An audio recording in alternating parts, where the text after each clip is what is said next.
Country Terrace. Nice. You've ever been? No, it's very first time. So thank you very much. I think one day I said that we might meet in Gozo, and it happened.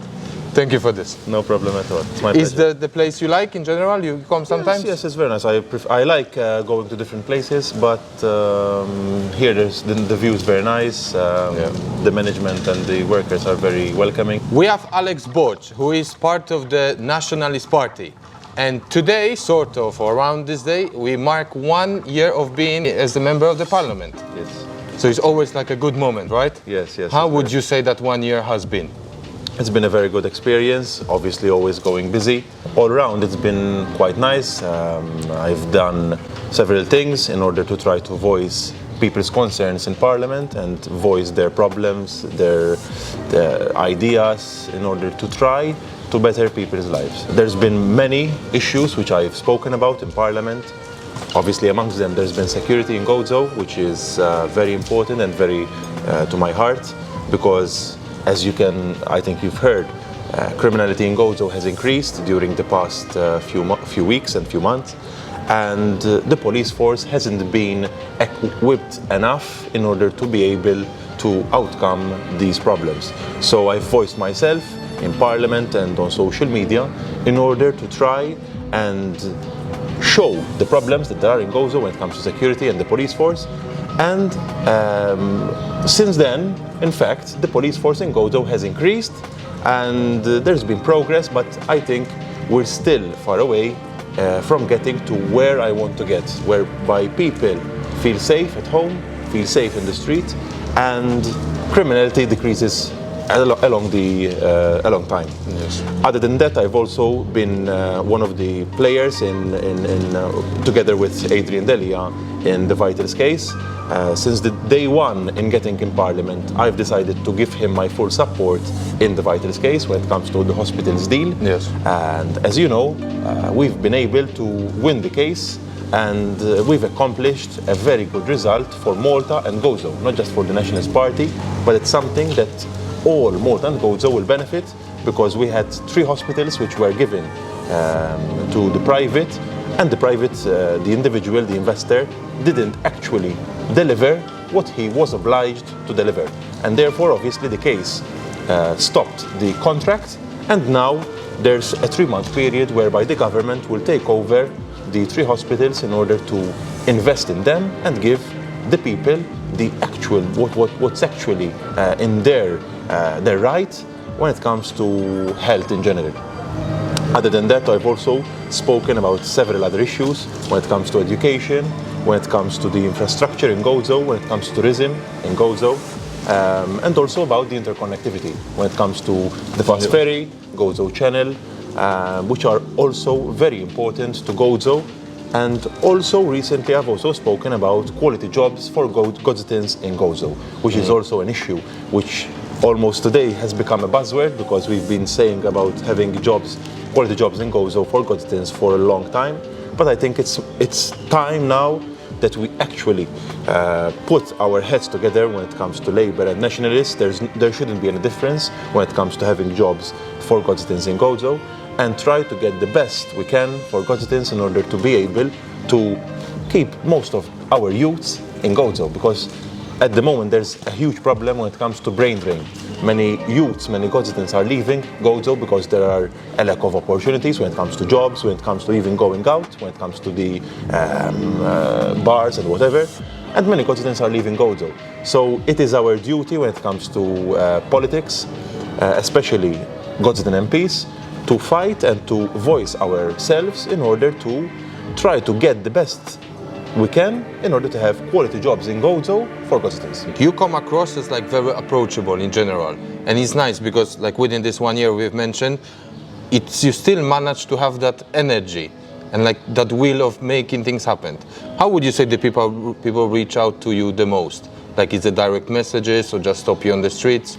Or what is the biggest way? There are many means how they can contact me. Obviously, social media is very powerful nowadays. I believe in social media because it's a very good means of getting the message across and getting your voice heard through social media. However, even the traditional means of media are also very important, like newspapers and television. But also there is the actual contact with people when it comes to, for example, house visits, going to their home and hearing what their problems are, and also visiting major squares in Gozo, whereby I go to bars, pubs, cafeterias, and band clubs, for example, and I meet them over there. Because usually during the weekend or in the morning during the week, people go there for coffee or to have a drink, and I go and meet them over there and have a drink with them or have a coffee with them, and they voice their problems, they voice their concerns. And obviously it's in my obligation, it's my duty as a member of parliament and as a spokesperson for Gozo to voice their concerns in parliament or through social media. So I think the most effective way of doing politics is actually that, doing house visits, meeting people out in the square, at your village bar, at your cafeteria, and actually having a discussion with them. Because when you go there, people are more relaxed. They tend to speak more easily and give you their actual views about the situation, and then I can get the best picture from there, and I will have a better package when it comes to voicing myself in parliament. You have these buffets, like a meetings, right? Yes, we have the Tombla, it's called in Gozo, or high tea. Okay. In fact, last week I had a high tea, which was very successful. Oh, I see on the social media it was like full house. Yeah, thanks to my team, because they put all their energy to get as many people as we can, and to get as many also presents, because when it comes to Tombla, there's like presents that are given to the people, and it's the actual game, the Tombla. And we've been able to get a lot of people together with my team. We put all our efforts there, and it's also a good means of keeping connected with the people, because when they're playing there and they're happy, they tend to even discuss with you certain issues which sometimes they won't even discuss. Yeah. So yes, I'm trying to keep it as a monthly event. Yeah. I'm trying to do an event every month, either in Gozo or in Malta, and also for all age groups. For example, in summer I'm going to try to do some form of event for youths, so that they can also feel as part of my campaign. And also I try to do several other receptions for other age groups, because high tea usually is for a bigger age group when it comes to older people. So I try to keep the balance when it comes to events as well. But do you have sometimes like the moment of like being overwhelmed with like amount of feedback? Because how can you possibly like try to make everybody happy? Yes, obviously it's not easy. However, I still try from the opposition bench. Thank you. I still try from the opposition bench to help people as much as possible and try to voice their concerns. But at the end of the day, the most important thing, especially when you're in opposition, is to hear people, that you hear their problems and you don't ignore them. A little toast first. Shall we do it for Gozo or for the changes? Malta in general, in order to work for them. Thank you. Cheers. One of maybe the interesting question could be, because one of the main cases, like people against politicians in general, will be like they are out of touch, like they don't understand the reality. It's important to keep yourself to the ground and also with the actual reality. But in order to know the actual reality of today, you need to be in touch with people. So, as I told you before, you have to do house visits all through the legislature, all the 5 years. Not just the last year before election. You need to be in touch with the people throughout the 5 years that you have in parliament, and that way you will be able to be in touch with all the realities that there are. For example, when I speak about health issues, I know them not just from the air, I know them because I speak to people, they tell me their concerns. If there's some services in the health sector that are lacking from Gozo, people actually tell me when I meet them. If, for example, I voice myself when it comes to security or criminality, I know that because I meet people and they actually voice their problems. When it comes to infrastructure, for example, at this moment, a very, very, very huge concern for Gozans is the state of the streets, because the roads, the major roads especially, they have a lot of damage. They're not up to standard to where they should be. and I'm voicing myself so that certain roads, especially major roads, which need improvement, have the actual improvement that they need, because the infrastructure is one of the most important things that our island has, because we're an island, and when you have infrastructure which isn't up to the standard that it should be, obviously the economy will suffer a lot. One of the things, because somehow, I mean, I did a lot of interviews politically related. What I've heard the most, like the Nationalist Party, is lacking within that term of being united. And how do you tackle that issue?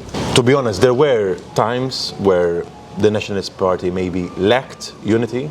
However, I think lately the unity is showing, and I think the thing that struck us most and that made the change to become more united is actually the case, the hospitals deal case, the Vital Stewards case. Yes. Because I think from that moment on, all the parliamentary group, the Nationalist Party, immediately noticed that people want a united front against the government. Yeah. So it is our responsibility and it is our duty to become a united front, and I think that at the moment we are actually a united front in order to be able to be an alternative government to the present government.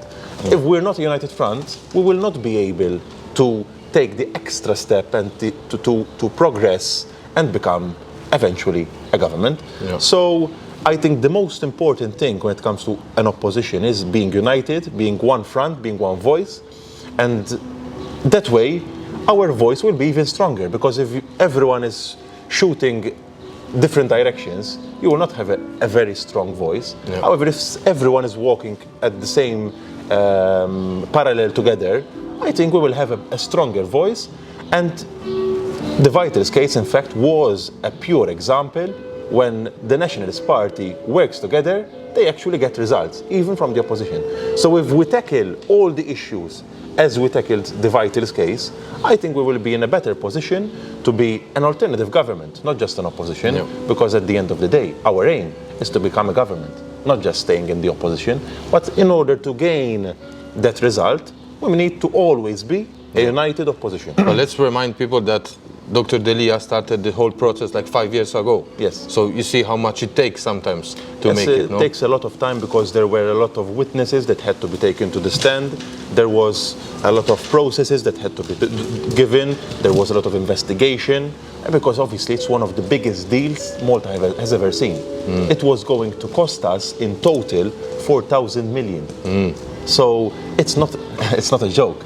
So obviously it's something that takes time, that takes a lot of work. The most aspects that struck me most from Adrian Delia is his perseverance, that he kept on fighting 5 years without stopping in order to get the result, not just for the Nationalist Party, not against the Labour Party, but for Malta and Gozo in general. Yeah. So it's a national issue which the Nationalist Party has been able to do even from the opposition. Okay. Thank you. Thank you very much. Here is your duck, sir. Super. Yes. Thank you very much. It's a very nice Thank you, Joe. place to be. Thank you. Very long day. Thank you very much. Thank It's a you. pleasure. Thank you, Joe. Thank you. Thank you very much. Bon appetit. Thank you. Let's dive in. Fantastic lunch, countryside. We did not expect anything else than this. Everything is empty. How beautiful. So we see the magic of the place. Yes, it was a very good lunch. Obviously, the view was very nice. Weather is getting a bit better, finally. So, yes. So you brought the good luck with you. The last election showed this kind of around the 40,000 people did not go to vote. So this is like sort of focus as well for you. You would like those people to sort of convince them that it's worth to give your the support to you. As you stated, a huge number of people decided not to vote. And that is a worrying concern for us politicians, because it shows that people are losing trust in politicians, both sides, Labour, Nationalist. So I think it's mostly a responsibility of the newer politicians, like myself, and that we need to make a new form of politics, that we need to be a breath of fresh air in order to be able to show the people that we are different than the older generation, that we are moving with the new mentality, we're moving with the newer generation, in order to be able to show the people that politics is different than it was before. Yes. And we need to regain people's trust in order for them to vote for us. I think I'm trying to be different. I'm trying to use a different manner in doing politics. I'm trying to be as close to the people as possible. The way I do politics is that whenever the government does something which is good for society, I praise it, even though it's coming from the other side, even though it's not something that we came up with. But given that it's going to do good to the nation, I praise it. When the government does something that goes against the nation or is in the private interest, not the public interest, I criticize it. But I don't simply criticize it, I come up with a solution, because people want solutions. People don't just want a politician who criticizes, they want a politician who actually gives them solutions. Alex, I think order something Gozitan. Is it Gozitan or Maltese? Maltese, Or both. it's traditional. Thank you. Mqaret. Mqaret. And ice cream. Ah, okay. So this I would assume is warm? Yes, it's warm. It's fried. Ah, let's see. First time trying mqaret then? I think so, yes. I did not have a pleasure yet. And let's see what I was missing.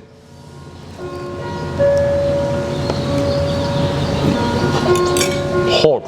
It is, huh? It's very good, huh? Interesting combination. It's one of my favorite desserts, to be honest. This, but would you have this like with the coffee for breakfast when you go to these casinis or no? Sometimes. Pasticci? Do you remember when you ate last time? Not my favorite. No? No. It's not allowed to say They're that. very good, Yeah.